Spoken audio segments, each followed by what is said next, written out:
Hi there, my name is Cupicate, and welcome back to Clangen with Spire Clan. So Miss Clan is now over, and Spire Clan is barely hanging on. These cats that are left barely know each other. Most of the original cats have passed away, and these are a bunch of strangers together. And yet, they're still hoping by some small thread of light on the horizon that they can survive, that they can outlive this ongoing darkness and cold, in hopes that the sun could return. So the cats all gather together in the center of the cave, huddling for warmth, and they start to discuss what they should do next. They still need a leader, they need a deputy. They need to be organized. They need to keep close to them what they can control, something that has been a constant for a long time, and that is having a leader and a deputy. And so they gather together to try and discuss. Now, Pricklehail is the oldest cat there at 76 moons old, which is still fairly young. But Pricklehail is a bit insecure. He has apprentice Cindershine, who has come to be a very strong member of the clan, but they don't feel like they are capable of taking on the responsibility. And so they say, despite my age, I don't think I can lead the clan, and they pass up being the leader. Then they move to the next warrior, the oldest, besides Pricklehail, and that is Onyxite. Now, Onyxite was a rogue that has survived in the treacherous environment of the Forever Winter on their own for a very long time. She's an excellent fighter with average experience, and she's faithful. These are all very good traits that you want to see in a leader, but even she is having doubts and says, I don't know if I can lead yet. I've been a rogue for a very long time. I am not as familiar with the traditions of how clans work, but I'm willing to learn. And so as the cats think about it, they ask Onyxite if they may want to be deputy, apprenticing to be a leader. Onyxite says, perhaps, unless somebody is more qualified. So Onyxite, being faithful to the clan, says that she will take a deputy rank if that is truly what is right for the clan. Stormstrike is the next cat in the lineup. He is a very thoughtful warrior, a good speaker, and has high experience. He says that he would be happy to lead the clan if the other members thought it was his rightful place. He wants to make sure that everyone would agree because he is thoughtful. He doesn't want to simply hop up on their high rock and decide that he is leader. He wants to make sure that it's okay with the clan. And he sees that many of the clan members are accepting to his offer to lead. He is very good with his words. He's capable of keeping morale high. And because he's thoughtful, they're hopeful that he won't make stupid decisions. So Stormstrike is looking like our best option for leader right now. We then have Crouchclaw. Crouchclaw was the former mate of Jetstar before she passed. He is still in a state of shock and heartbreak. He's an excellent fighter with master experience. He does have experience as a deputy. However, when it is brought up that perhaps he should be deputy or leader even because of his experience, he turns it down. He says, I care about all of you, but I am not in the right state of mind to lead a clan into success. My heart is broken. I've lost my children, I've lost my mate, and I've lost a lot of hope. And all of you need hope and support right now. So I will keep my rank as warrior and try and provide for this clan in the best way I can by hunting and protecting our borders. There are a few more talks about what they are going to do.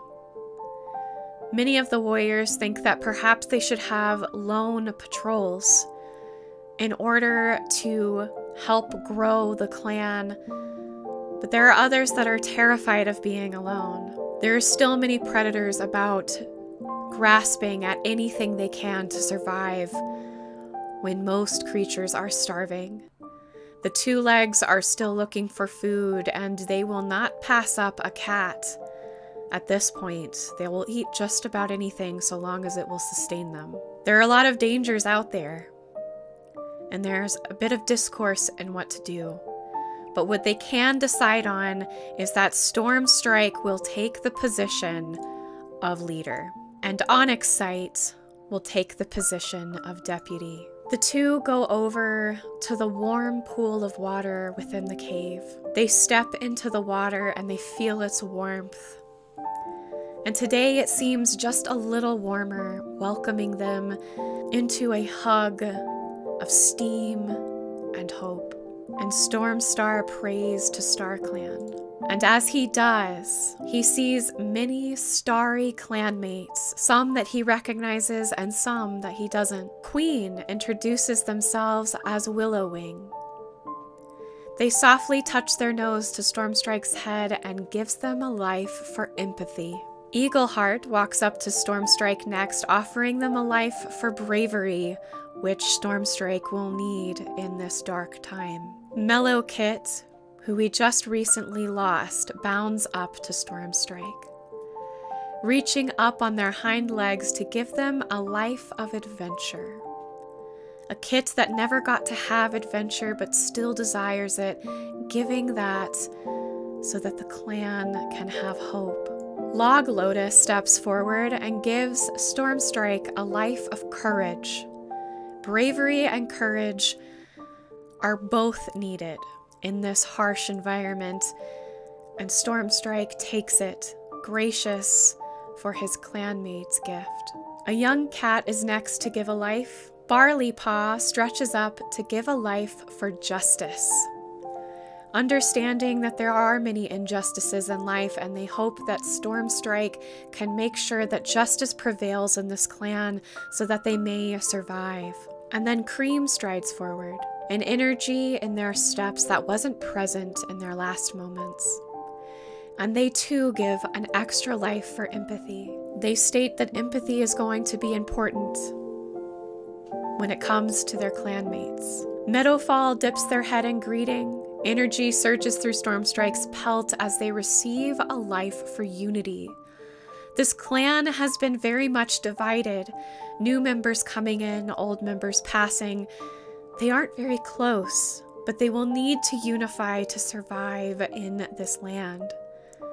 And so Meadowfall has given Stormstrike something most important. Apricot Leaf, our very first medicine cat, is here.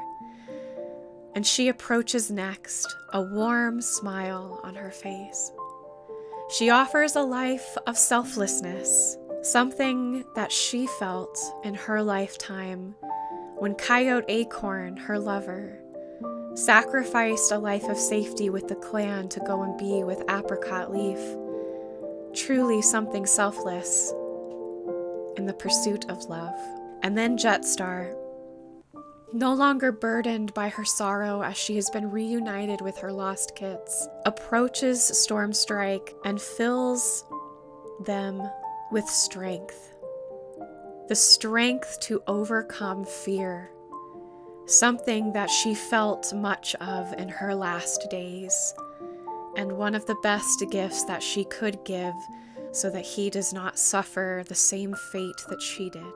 And now we have Stormstar, and he is ready to face off any oncoming tragedies with the power, the love, the strength, the courage, the bravery of his clanmates, whom he loved so much. And Onyx Sight, who is now waking up from their own vision, feels blessed by StarClan and knows that they are capable of being a strong deputy and hopefully with time, a strong leader if anything were to happen to Stormstar. But until then, she will protect him and the rest of the clan with her life. And somehow this small clan has come back together as a family, despite their lack of knowledge for each other, despite being new to each other, despite this world that they have to suffer to live in. They're a family, and they are bonded together. But now that the ceremonies are over and the clan has rested, Stormstar and Onyx Sight know that patrols must go on. They're not entirely sure what to do as far as pairing cats together or having loner patrols. So they decide that those with the most experience can go alone, and those with the least experience need a partner. So we have Downy Bush, a loyal warrior who's smart but doesn't have a lot of experience. They will need a partner. Mossy Light is a bit strange, but they are very smart, even though their experience is low. So Mossy Light and Downy Bush will go on a patrol together to find some food. Unfortunately, they come across a fox who is feasting on a carcass. They're hopeful to get some food off of it, but unfortunately the fox is ravenous and desperate, just like these cats are. Unfortunately, the fox easily overpowers the cats and bites Mossy Light.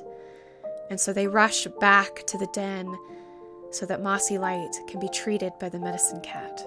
Cindershine is extremely young. They are a lonesome warrior, but they are an excellent speaker with average experience. Onyx Sight decides to take Cindershine with them since they are so young, and they patrol together for food. While they are patrolling, they encounter a swarm of two-legs gathered at the foot of the mountain. Your patrol immediately turns and heads for home to report this to their leader, alarmed by the sudden presence of two-legs in their territory. Two-legs have been coming by the mountainside more and more often, and the cats are noticing that they are migrating towards the light on the horizon. Now the leader and deputy decide that Dark Fur should be safe to travel on their own, since all they're really looking for is herbs, but they do advise that Dark Fur stay close as they can, to their camp. Now Crouch Claw is a master, and so Crouch Claw will go off on his own to hunt. But they catch nothing. At this point, the clan is very hungry. And if they don't catch food soon, the cats will start to wither away. However, Stormstar is very fortunate, and they have cut a mouse. It will not feed the whole clan, and so it will go to those who are the hungriest, and the rest of them will have to just hope for more food in future patrols. And the patrols must continue. If they do not, they will starve. Now Prickle Hail is finally well enough to go on patrol, and they are a master. So hopefully they will find more success. And they have another mouse to feed the clan. A shred of hope. Unfortunately, Crouch Claw bit off more than he could chew by trying to attack a fox by himself. The fox deals him a nasty bite, but doesn't pursue Crouch Claw when he runs back to the den. He'll be all right, but he'll need some healing. Now Stormstar takes a bit of a risk in hopes that he can patrol the border and maybe find out what is going on with the two-legs. But in searching, he finds an abandoned kit whose parents are nowhere to be found. The kit is taken back to camp and nursed back to health. And now we have Little Fern Kit, a young male with dark blue eyes and orange and white coat. He's very sweet and grateful to have been taken into the care of the clan, but now we must roll to see if he survives the night. Unfortunately, Fern Kit will not survive the night. The cold will seep into his bones and into his blood, sucking the life out of him, along with its warmth. The clan is shaken by this. They were so hopeful to add a little kit into the clan and see the clan grow, but even that was taken from them. It's the 82nd moon, And again, nothing is really happening other than cats just feeling a little bit better. Our cats have caught a bird! Somehow a bird has survived in this cold wilderness. Maybe there are other caves that have warm hot springs in them and the birds are just making their homes in the caves. But this one ventured out just a little too far and got caught by Mossy Light's paws. And now they can feast on bird tonight. Another moon passes and rumors reach the clan that Monzi Eye has finally passed from their old age, or the harshness of the wilderness they live in. Dark Fur has unfortunately got white cough and can no longer take care of the clan. Now Cindershine finds a kitty pet named Elle who wants to join the clan, and the kitty pet decides to take on a more clan-like name and is now Elleheart. What a cute name. So now we have a new cat in the clan, Elleheart, who is a senior adult female.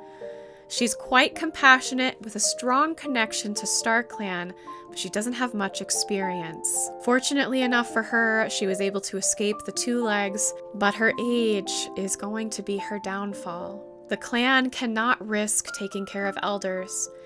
They will care for her until she gets to a point where she can't take care of herself, and then she will be exiled. More good news! Pricklehail was near the road that the two legs used to get in and out of wherever they've been staying. And they find a cat who has been injured near the road. Pricklehail brings them back, they're treated by the medicine cat, and they join the clan. Crouchclaw is sent to patrol the borders, as they haven't for many days. And there's a large dog there, also ravenous, skinny, and desperate to survive. Miraculously, Crouchclaw is able to escape the attack from the dog, but they are injured, hurt, desperate, and terrified. Our new cat is a female, a very young female named Tall Lilac. She's a calm warrior who's extremely smart with average experience, but she is still injured from being on the Thunder Path. It will take her at least a moon to feel better, but she is happy to assist the clan in however she can in exchange for the kindness that they have given her and healing her. It's the 85th moon, and the cats are doing well. They've reached a point where they are still getting food, and some of them have even noticed that food is becoming a little more abundant. Some of the snows have moved, but still not much has been found. The light on the horizon has remained about the same, and the cats are getting very curious on what that light actually is. It hasn't moved, nor has it changed, so it can't be the sun. But what is it? It's the 87th moon, and still nothing much has changed. However, Stormstar announces that Elleheart is now retiring and is too old to go on patrols and take care of themselves anymore. Because of that, Elleheart will have to leave. She was warned about this when she entered the clan, and so she understands, and she is grateful for the time that she got to spend with the cats, that she got to eat and survive with them. She's scared to go out on her own, but she hides it fairly well as she leaves the clan. It's the 90th moon and much has happened. Stormstar finds a loner named Roomba who wishes to join the clan. The loner decides to take a slightly more clan-like name and is now called Roomba Ear, which is adorable. I can't wait to see this cat. But now Crouchclaw believes they are a part of a new prophecy. So here is Roomba Ear, an adult female who's still fairly young with pale green eyes, a marbled pelt. She is a loyal, good teacher with low experience, formerly a rogue. It's good to have her in the clan. This clan needs all they can get. But now Crouchclaw calls upon the clan and believes that they need to investigate the light further, that the patrols should be set out to investigate. And so they will go together in groups of 2 to see what it is. Now I, as a storyteller, know exactly what it is. And this will be our special event that we will start in the next episode. And I'm excited to tell y'all what the story I have for these cats and what the 2 legs are doing beyond the mountainside. If y'all liked this episode, tickle and poke that like button, subscribe to join our family if you haven't already, and jingle the bell so you're notified for the next episode of Spire Clan and what's happening beyond the mountainside. I love you guys. Thanks again for watching, and I will see you next week for more of Spire Clan. Bye!